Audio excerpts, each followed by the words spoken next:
The CEO's wife deleted one message, but it exposed her affair with his best friend. Jonathan Pierce had built his life on one rule: never ignore the details. A misplaced comma in a contract could cost millions. A nervous glance in a negotiation could reveal weakness. A delayed reply from an investor could mean the deal was already dying. In business, details made him powerful. In marriage, one detail destroyed him. Jonathan was 46, founder and CEO of Pierce Global Holdings, a real estate and private investment empire headquartered in Manhattan.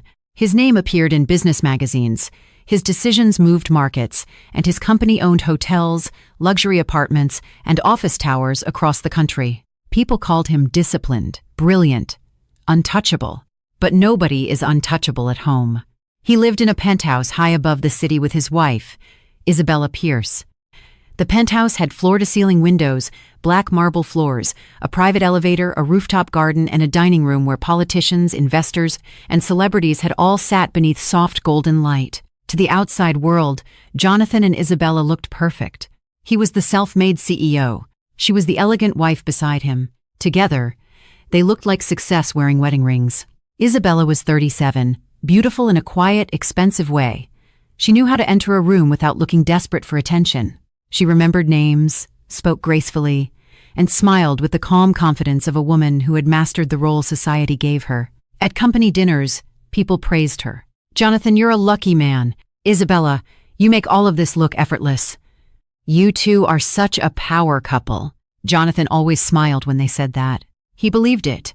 Isabella performed it. And standing beside them at almost every major event was Marcus Reed, Jonathan's best friend.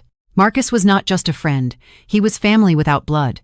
He had known Jonathan before the money, before the towers, before the private elevator and magazine covers. 15 years earlier, Marcus had sat beside Jonathan in a tiny office with stained carpet and broken air conditioning, helping him pitch investors who barely took them seriously. Marcus had been there when Jonathan's first deal failed. He had been there when Jonathan's father died. He had stood beside him as best man at his wedding. During the toast, Marcus had raised a glass and said, "Jonathan Pierce is not only my friend, he is my brother by choice.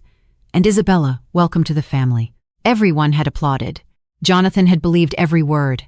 That was why the betrayal would later cut so deeply. Because Marcus did not break into Jonathan's life. Jonathan had opened the door and called him brother. The marriage began changing slowly. There was no one dramatic moment, no single argument that split everything in half. It was smaller than that, and therefore more dangerous. Jonathan worked too much. At first, Isabella admired it. She loved his answer. When they first married, she used to wait up for him in their old apartment, sitting on the kitchen counter in pajamas while he came home exhausted and triumphant. He would loosen his tie, kiss her, and say, "One day, I'm going to give you a life where you never worry about anything." She would laugh and answer, "Just make sure you're in it." Back then, he promised he would be. But success has a way of asking for more after every victory. Jonathan's meetings grew longer. His travel schedule became heavier. His phone never stopped ringing. At dinner, he answered messages between bites. In bed, he read reports beside her until she turned away from the glow of his screen. Isabella tried to tell him, "You're here, but you're not here," she said one night. Jonathan looked up from his laptop. "I'm listening." "No," she said softly. "You're waiting for me to finish so you can go back to work." He closed the laptop halfway. "I'm sorry, this quarter has been brutal. So was the last one." "I know. And the one before that." He rubbed his eyes. "Isabella, everything I'm doing is for us." She looked around the penthouse. The art, the glass walls, the skyline glittering beyond them. "That's what scares me," she whispered. "Maybe this is what you think us means." He told himself he would fix it. Soon, after the next deal, after the next merger, after the next crisis. But love postponed too often begins to feel like rejection, and Isabella, lonely inside a life everyone envied, began turning toward the one person who was always close enough to listen, Marcus. At first, Marcus was safe, because Jonathan trusted him. He came to the penthouse often, sometimes for business, sometimes for dinner. Sometimes just because he had been part of their lives for so long that no invitation was needed. He knew where Jonathan kept the good whiskey. He knew Isabella hated loud parties. He knew the private elevator code.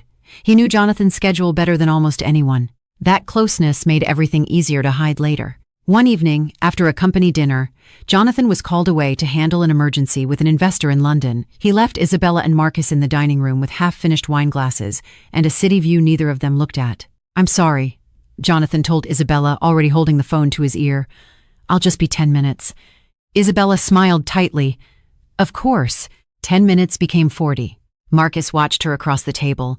"You don't have to keep smiling when he leaves," he said. She looked at him. "Excuse me?" "I said you don't have to keep smiling." Her expression hardened. "You think you know something?" Marcus leaned back.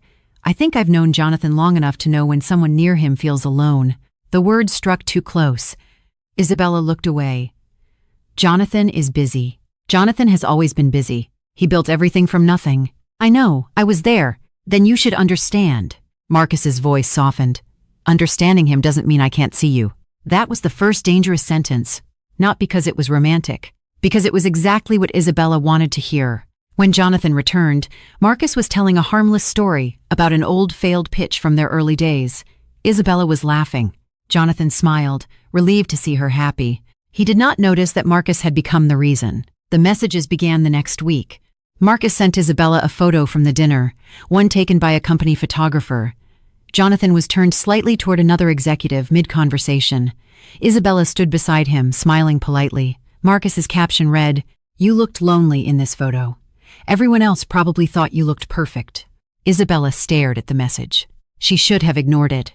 Instead, she replied, "Maybe both can be true." Marcus answered, "They usually are." That was how it started. A few messages, then more. At first, they talked about Jonathan. Marcus said Jonathan cared but did not always know how to show it. Isabella said she was tired of translating absence into love. Marcus said she deserved more than being displayed beside a man who forgot she had a heart. Isabella defended Jonathan at first. Then she stopped. Soon, Marcus became the person she told the truth to, that she hated waking up alone while Jonathan took calls in another time zone, that she resented being praised as the perfect wife when she felt invisible, that she sometimes stood in front of the penthouse windows and wondered if she would feel less lonely in a smaller home with someone who actually came home on time. Marcus always answered carefully, never too much at first. That was his skill. He did not rush toward betrayal. He let her walk there while believing it was her idea. One night, after Jonathan canceled an anniversary dinner because of a board emergency, Isabella texted Marcus, "I feel pathetic. I got dressed for a man who forgot to come home." Marcus replied, "You are not pathetic. You are starving beside a table full of food no one is sharing with you." She cried when she read that. Then Marcus sent another message. "If you were mine, I would never make you wonder if you mattered." Isabella read it 3 times. Then she deleted it. But deleting a message is not the same as deleting the door it opened.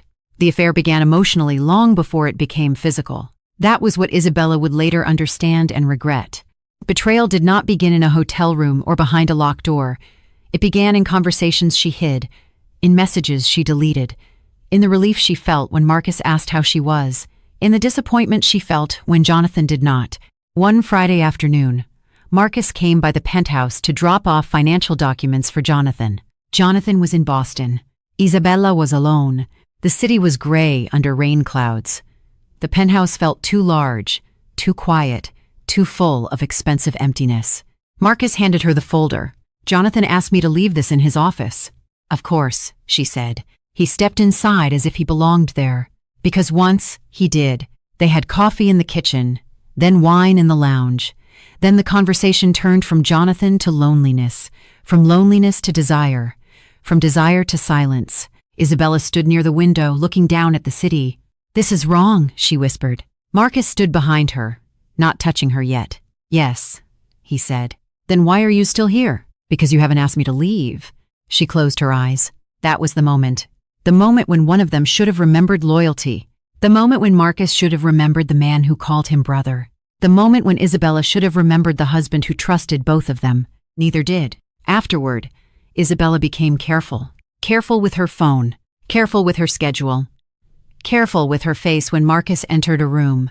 At company events, Marcus still shook Jonathan's hand, laughed with him, advised him, stood beside him. Isabella watched those moments with a guilt that felt like nausea. But guilt did not stop her. It only made her more secretive. Marcus became bolder. He texted at night. He asked when Jonathan would travel. He used the private elevator when Jonathan was away. He knew the building staff, knew the security blind spots, knew which assistant managed Jonathan's calendar. That was the cruelty of betraying someone close. Marcus did not need to break into Jonathan's life. He already had the map. One evening, Jonathan invited Marcus to dinner at the Penthouse after a difficult board meeting. "You saved me today," Jonathan said, pouring whiskey into 2 glasses. "If you hadn't caught that clause, we would have been cornered." Marcus smiled. "That's what brothers are for." Isabella, standing near the bar, nearly dropped the glass in her hand. Jonathan did not notice. Marcus did. Their eyes met for 1 second too long. Jonathan turned back from the window. "Everything okay?" Isabella forced a smile. "Of course." Marcus lifted his glass. "To trust," he said. Jonathan clinked his glass against Marcus's. Isabella felt sick. The message that exposed everything arrived after the company anniversary party. Pierce Global Holdings celebrated its 15th year with a private event in the penthouse ballroom of a luxury hotel. Investors, executives, journalists, and old friends attended. Jonathan gave a speech praising loyalty and the people who had helped him build the company. Then he called Marcus onto the stage. "This man," Jonathan said, placing a hand on Marcus's shoulder, "was there when no one believed in me. He is not just my oldest friend, he is the brother I chose." The room applauded. Marcus smiled. Isabella stood near the front, wearing a silver dress and a diamond necklace Jonathan had given her that morning. She smiled too. Something inside her broke under the weight of the lie. After the party, Jonathan stayed downstairs speaking with investors. Isabella returned to the penthouse early, claiming a headache. Marcus texted her 20 minutes later.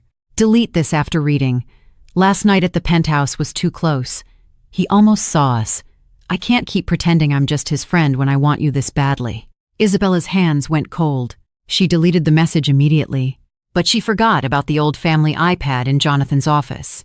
Years earlier, when they traveled often, Isabella had synced her messages to the iPad so Jonathan could receive codes, reservations, and shared reminders. Neither of them had bothered disconnecting it. Jonathan entered his office just as the notification appeared. Only part of the message showed before it vanished. Marcus read, "Delete this after reading. Last night at the penthouse was too close. He almost saw us." Jonathan stood completely still. The room seemed to lose sound. Then the notification disappeared. He unlocked the iPad. Nothing. The message had been deleted. For several seconds, Jonathan simply stared at the blank screen.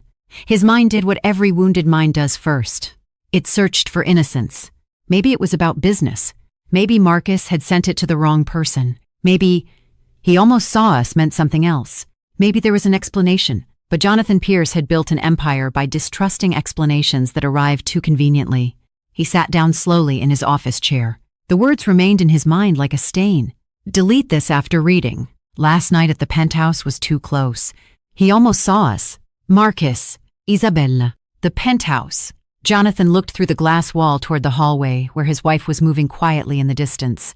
For the first time in his marriage, he wondered if the 2 people he trusted most had been lying to him together. Jonathan did not confront her immediately. Emotion demanded confrontation. Discipline demanded evidence. He chose discipline because it was the only thing keeping him from breaking. The next morning, he told Isabella he had early calls and locked himself in his office. He searched the iPad notification history.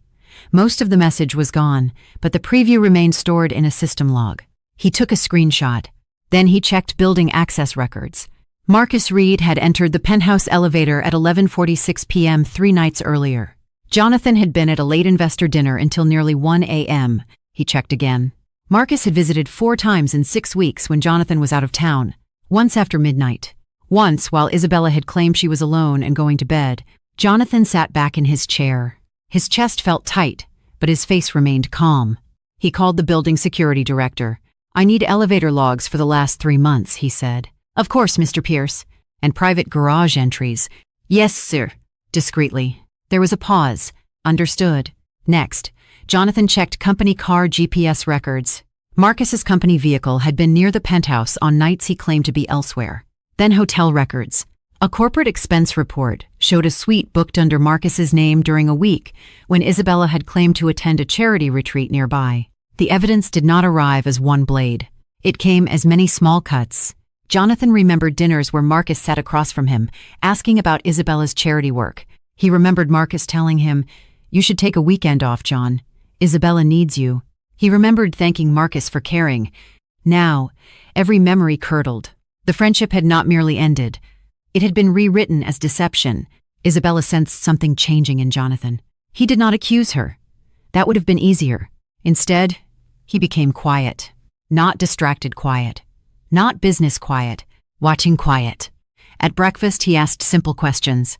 "Did Marcus call you yesterday?" Her hand paused near her coffee cup. "Marcus?" "No, why?" "No reason." At dinner, he mentioned the anniversary party. "You left early that night." "I had a headache." "Marcus checked on you?" She looked up too quickly. "What?" "He said he wanted to make sure you were okay." "Oh, yes," he texted.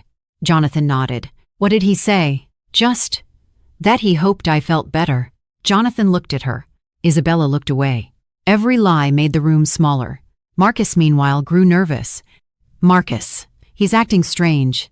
Did he see something?" "Isabella, I deleted it." "Marcus, from everywhere?" The question made her stomach tighten. "Isabella, what does that mean?" "Marcus, nothing. Just be careful." For the first time, Isabella felt anger toward him. He was afraid, yes, but beneath the fear was self-preservation. He was not asking if she was okay. He was asking if they were safe. Those were not the same thing. Jonathan set the trap 2 weeks later. He told Isabella he had to fly to Boston for an emergency negotiation. "I'll leave Thursday afternoon," he said while packing a suitcase in their bedroom. Isabella stood near the dresser, trying not to show reaction. "How long?" "2 nights." She nodded. "I hope it goes well." "So do I." He watched her in the mirror. Her face was calm, but her hand moved to her phone the moment she thought he looked away. Jonathan's flight never existed. He left the penthouse with his suitcase, rode down the private elevator, entered a black car, and checked into a hotel 6 blocks away under another name. From there, he opened the security dashboard connected to the building. For hours, nothing happened. At 10:38 p.m., Marcus's car entered the private garage. At 10:42, Marcus used the guest code for the elevator, a code only Isabella could have given him. Jonathan watched the live feed from the elevator camera. Marcus stood alone in the elevator, wearing a dark coat, looking nervous but determined. The doors opened on the penthouse level. Isabella appeared. She did not look surprised. She looked relieved. Jonathan closed the laptop. For several minutes, he did not move. There was the truth. No theory. No misunderstanding. No innocent explanation. His wife had opened the door to his best friend. Jonathan had expected pain. He had not expected the strange silence that followed it. Something inside him did not scream. It went cold. He did not enter that night. Part of him wanted to storm into the penthouse and destroy the lie while it was still happening. But another part, colder and more wounded, wanted them to sit in their own deception a little longer. He wanted them to look him in the eye one more time. He wanted to see whether either of them would confess without being forced. Neither did. The next day, Marcus called him. "Boston treating you badly?" Marcus asked. Jonathan looked out the hotel window at Manhattan traffic. "Not too badly." "Need anything on the contract?" "No, it's under control." Marcus laughed. "Always is with you." Jonathan's grip tightened around the phone. "Marcus, yeah?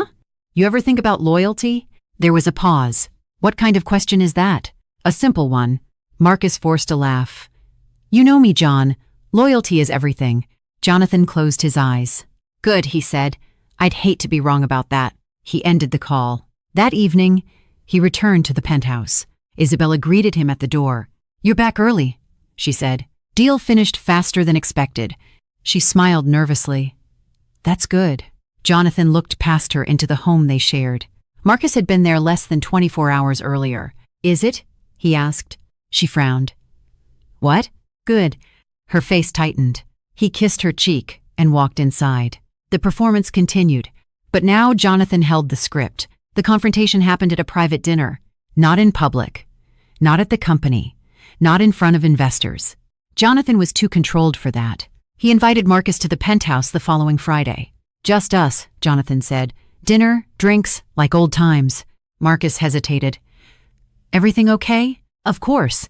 Marcus came. Isabella wore a black dress and looked terrified beneath her makeup. Marcus wore a navy suit and carried a bottle of wine, as if manners could cover betrayal. They sat at the dining table overlooking the Manhattan skyline.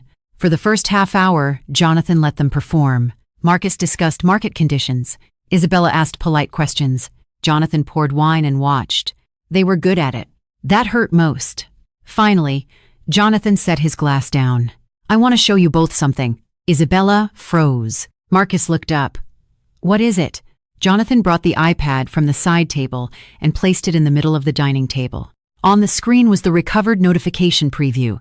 Marcus read, "Delete this after reading. Last night at the penthouse was too close. He almost saw us." The room went silent. Isabella's face went white. Marcus stared at the screen. Jonathan sat back. "You deleted the message, Isabella," he said quietly. "But you forgot that betrayal leaves copies." Isabella began to cry. Marcus straightened. Jonathan turned to him. "No." Marcus closed his mouth. Jonathan's voice remained calm, which made it more devastating. "I called you my brother in front of everyone. You stood beside me at my wedding. You sat at my table. You drank my whiskey. You advised me about my marriage while destroying it behind my back." Marcus's jaw tightened. "It wasn't planned." Jonathan laughed once, without humor. "That's your defense?" Marcus looked at Isabella. "We didn't mean for it to happen." Jonathan's eyes sharpened. Cowards always make betrayal sound like weather. Like it just happened to them. Isabella sobbed softly. Jonathan looked at her. "How long?" She shook her head. "Jonathan, please." "How long?" Her voice broke. 2 months. He nodded slowly. "The messages?" "Longer." "How much longer?" She could barely speak. 6 months. Jonathan absorbed it. 6 months. Half a year of secret words, hidden feelings, private jokes, deleted messages. Half a year of Marcus walking into meetings, shaking his hand, pretending loyalty. Half a year of Isabella sleeping beside him while giving her truth to another man. Jonathan looked down at his wedding ring. For the first time, it felt like metal instead of meaning. Isabella tried to explain. "Not excuse," she said. "Explain." "I was lonely," she whispered. "You were never here. Even when you were home, you were somewhere else." Marcus listened. He saw me when I felt invisible. Jonathan looked at her with pain in his eyes. "I know I failed you," he said. That surprised her. He continued, "I know I worked too much. I know I treated our marriage like it could survive on reputation and expensive rooms. I know I left you alone emotionally." Isabella cried harder. "But I did not betray you," he said. "I did not take your closest friend and turn them into a hiding place." She lowered her head. "I'm sorry." Jonathan looked at Marcus. "And you?" Marcus met his eyes, but the confidence was gone. "You knew my schedule," Jonathan said. "You knew when I traveled. You knew when she was alone. You knew the cracks in my marriage because I trusted you enough to discuss them." Marcus swallowed. "You used my trust as access." Marcus's voice was low. "I fell in love with her." Jonathan shook his head. "No, you fell in love with being chosen over me." Marcus flinched. The words landed because they were true. Jonathan leaned forward. "You always envied the company." "That's not fair," Marcus said. "You envied the power, the attention, the life. And when you couldn't take the company, you took the one thing I never guarded against you." Marcus stood abruptly. "You think everything is about beating you?" "With you?" Jonathan said coldly. "More than I realized." Isabella looked between them, finally seeing something she had refused to see. Marcus's love had never been clean. It was mixed with resentment, pride, and the thrill of having something Jonathan did not know about. She had mistaken being wanted for being cherished. Jonathan stood too. "You are no longer part of my company," he said to Marcus. "Any advisory agreement, board access, investment partnership, or private arrangement ends tonight. My attorneys will handle the details." Marcus stared at him. "You'd destroy me over this?" Jonathan's face hardened. "No. I trusted you enough to let you close. You destroyed yourself with what you did there." Marcus looked at Isabella. "Say something," he said. She wiped her tears. "Leave, Marcus." His face changed. "You're choosing him?" Isabella closed her eyes. "I already lost him," she said. "But I am not choosing you." Marcus looked stunned. For one moment, the man who had charmed her, comforted her, and fed her loneliness looked small. Then he grabbed his coat and walked toward the elevator. Before leaving, he turned back to Jonathan. "You were never there for her." Jonathan's voice was quiet. "And you were never my brother." The elevator doors closed. Marcus was gone. After Marcus left, the penthouse felt enormous. Isabella stood near the dining table, shaking. Jonathan remained by the window. Below them, Manhattan glittered as if nothing had changed. "Jonathan," she whispered. He did not turn. "I know I don't deserve forgiveness tonight." "No," he said. "You don't." She flinched, but accepted it. "I don't know how I became this person," she said. Jonathan turned then. "That's the problem. I think you became her one choice at a time." Isabella covered her mouth. "Every message you hid," he said. "Every lie. Every time Marcus entered this home and you let me keep calling him family. It wasn't one mistake." "I know. Do you?" "Yes." He looked exhausted now, not angry. "That was worse. I kept thinking the affair was the wound," he said. "But it's not. It's the two of you letting me love both of you while you laughed behind my back." "We didn't laugh at you. You lied to me together. That is close enough." She had no defense. Jonathan removed his wedding ring. Isabella began sobbing. "Please don't." He placed it on the dining table beside the iPad. "The symbol and the proof. I can't stay here tonight," he said. "Can we talk tomorrow?" "I don't know. Do you still love me?" He closed his eyes. "Yes." For one moment, hope moved through her tears. Then he said, "But love does not know what to do with this much distrust." He walked to the bedroom, packed a small bag, and left without another word. The private elevator doors closed behind him. Isabella stood alone in the penthouse, staring at the ring on the table and the message on the screen. She had deleted one message, but the truth had kept a copy. The scandal moved quietly through their world. Jonathan did not make a public scene. He did not give interviews. He did not humiliate Isabella online or destroy Marcus in the press. He did something colder. He removed access. Marcus's company email was disabled. His advisory role ended. His name vanished from meeting invitations. Business partners who once took his calls suddenly became unavailable. People asked questions. Jonathan answered only one way. Marcus Reed is no longer associated with Pierce Global. In elite circles, silence speaks loudly. Soon, people understood enough. Marcus lost more than business. He lost trust. Men who had once admired him began treating him carefully, as if betrayal might be contagious.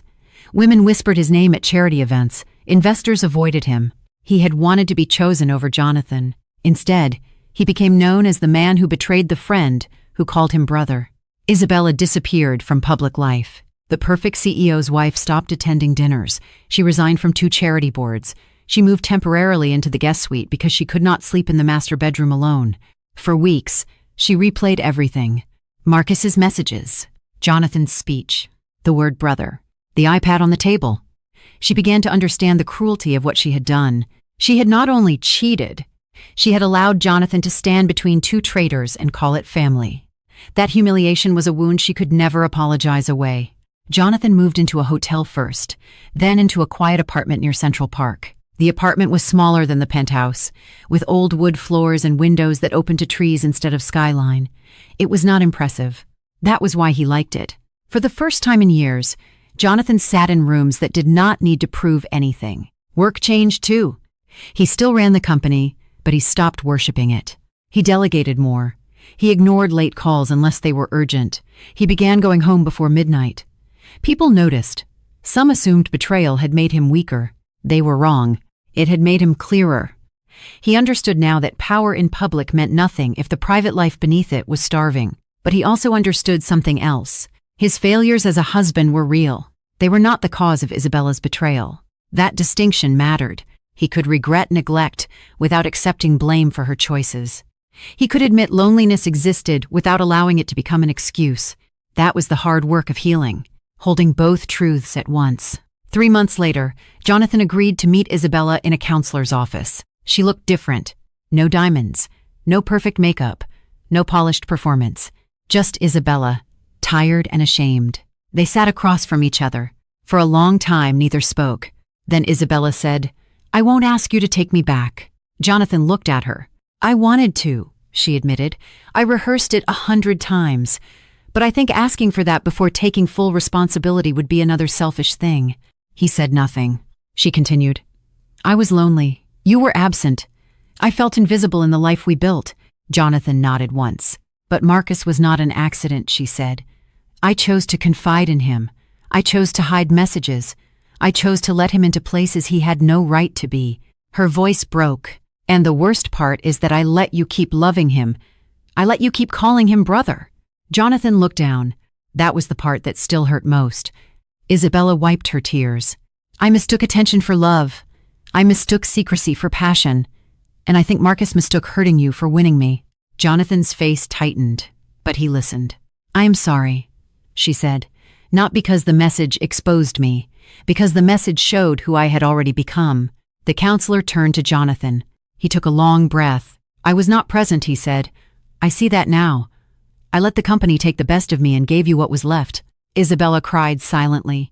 "But I was faithful," he said. "I know. And I trusted you with the person I trusted most." She lowered her head. "I know." Jonathan's voice softened, but the pain remained. "I don't know how to rebuild a marriage where betrayal came from both sides of my heart." That sentence ended the hope she had tried not to carry. They separated for 6 more months.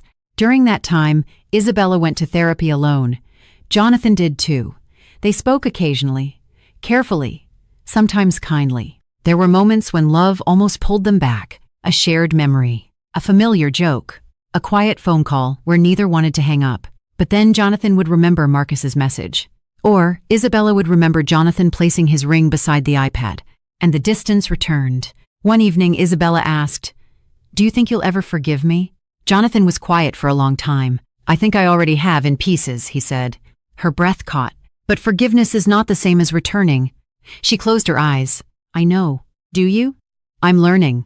He sighed softly. "I don't want to punish you forever, Isabella. I just don't know how to trust a life that was hidden from me so completely." That was the truth. Not anger. Not revenge. A boundary created by damage. They filed for divorce in winter. Quietly, respectfully, painfully. The penthouse was sold the following spring. On the final day before closing, Jonathan returned one last time. The rooms were empty. No art, no furniture, no dinner table, no iPad, no ring, just glass, marble, and echoes. He walked to the window where he had once stood beside Marcus, drinking whiskey and talking about loyalty. He remembered the anniversary speech, the applause, Marcus smiling beside him. For a moment, grief for the friendship struck as deeply as grief for the marriage.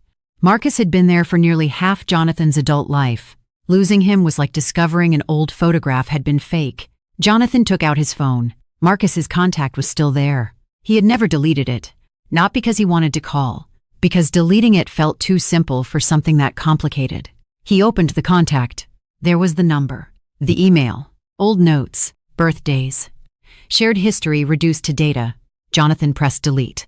The phone asked, "Delete contact?" He stared at the screen. Then he pressed confirm.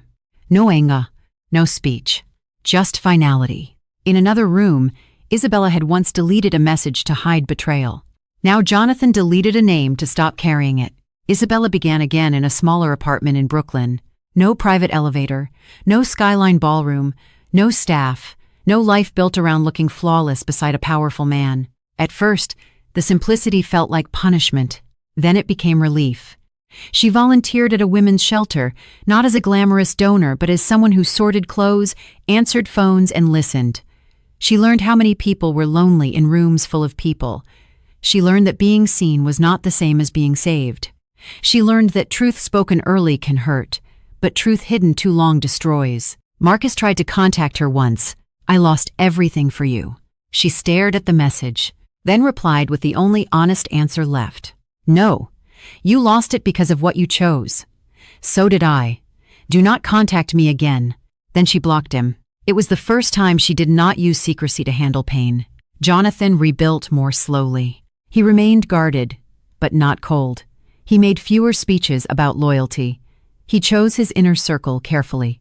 He no longer called anyone brother lightly. 1 year after the divorce, he received a letter from Isabella.